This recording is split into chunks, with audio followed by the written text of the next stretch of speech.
fights between partners resolve with an apology. Unfortunately, the eventual outcome for Katherine Knight was murder and mutilation. In February of 2000, an Australian abattoir worker stabbed her partner at least 37 times with a butcher knife before preparing to serve him to his own children. Katherine Mary Knight's life was already marred by violence and sexual abuse before this gruesome murder.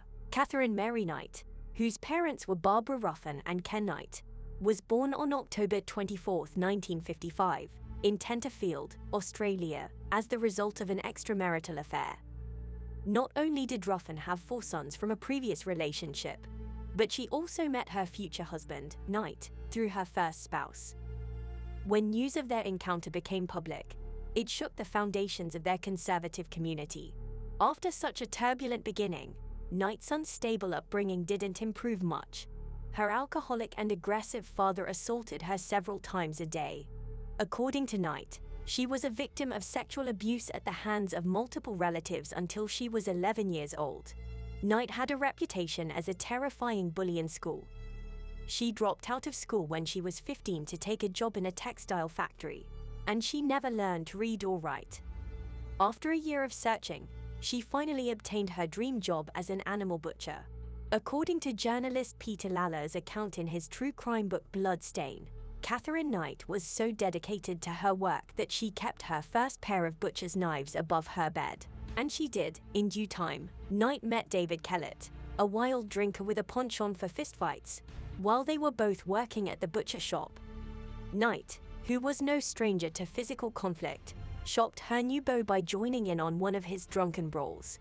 But he quickly learned that Knight's fists could inflict a lot of damage if she chose to use them. Soon enough, he was completely under her control. She managed to persuade him to marry her in 1974.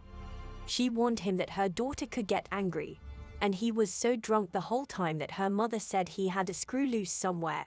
Knight and Kellett had 3 nocturnal encounters on their wedding night. Knight, dissatisfied with her new husband's tiredness, began to strangle him when he fell asleep during the 4th round. In the end, Kellett was able to defeat Knight after waking up. She made a murder attempt on him just 1 day after they were married, yet they stayed together for another decade. The couple's union, however, was not ideal. Once, in the middle of the night, Kellett abandoned his wife and 2 daughters. Knight threatened numerous individuals with a stolen axe and left his 2-month-old child on the local train tracks moments before a train was expected. The train never came, and the child was spared. Knight did this after discovering one of Kellett's relationships. Eyewitnesses said she was violently pushing and swinging her second child in a stroller down a busy street, leading doctors to diagnose her with postnatal depression. She checked herself into a mental institution for a couple of months after telling nurses that she planned to murder a mechanic who had worked on Kellett's car, allowing him to leave her. Despite the warning, Kellett reclaimed Knight after she was discharged from the hospital. Their reconciliation didn't last long, and Knight suffered greatly when Kellett eventually abandoned her.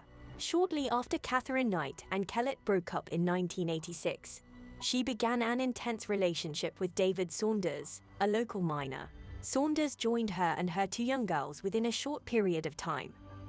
But he remained in his apartment, and Knight's jealousy and suspicion of his activities while she wasn't around only grew.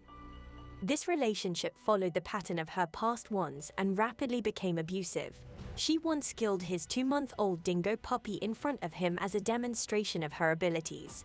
They persisted, though, and a year later produced a daughter. But shortly after the delivery, Saunders left Knight because she had tried to kill him with scissors. John Chillingworth was the name of the man she later met. Eric, Knight's first son, was born during their 3 years of marriage. Chillingworth broke up with Knight after discovering she was having an affair with a man called John Charles Thomas Price. No reports of violence have been associated with their breakup. There were no hiccups in Katherine Knight and John Price's relationship at first. He had enough money as a minor to provide comfortably for Knight and his 2 older children, who also lived with him and seemed to like her. In 1995, the couple finally made the commitment to live together. But when she proposed marriage and he turned her down, she became aggressive. Knight falsely accused Price of stealing from the corporation, which led to Price's dismissal. Although he had cast her out at first, they resumed their relationship after some time had passed. But he wouldn't let her back in this time. According to the people who lived nearby, Knight's aggression only got worse from that point on. Katherine Knight attempted to stab John Charles Thomas Price in the chest in February of 2000 after the two got into an argument. To ensure the safety of his kids, he obtained a restraining order against her. Near the conclusion of the month, Price expressed anxiety for his safety, telling his co-workers that he believed Knight was responsible for his death if he ever disappeared. His apprehension was warranted. On the evening of February 29, 2000, after a long day at the office, John Charles Thomas Price returned home and, per usual, chatted with his neighbors for a while before turning in at 11 o'clock. Shortly after, Knight returned home, where she ate on her own, watched TV, washed, and ascended to bed. Price was awoken, and after they had sex, he went back to bed. Katherine Knight then grabbed a butcher knife she kept under her mattress and stabbed Price 37 times. He reportedly awakened up while she was attacking, but was helpless to stop her. After he passed away from his injuries, Knight skinned him and hung his body from a butcher hook in the living room. She severed his head and chopped up his body before adding it to a saucepan of potatoes, pumpkin, beets, zucchini, cabbage, squash, and gravy to boil. She then prepared food for herself, though evidence at the scene of the crime suggests she was unable to complete it. She took a handful of pills, bedded down next to Price's disfigured, headless body, and eventually lost consciousness. When Price didn't show up for work the following morning, his co-workers listened to his warning and contacted the authorities. When police came, they discovered Katherine Knight's bloody crime scene and arrested her unconscious body. She claimed to wake up with no recollection of the previous night. The police discovered Price's head in the kitchen, where it had been cooking in a pot of vegetables. There were 2 full plates with names on them waiting for them.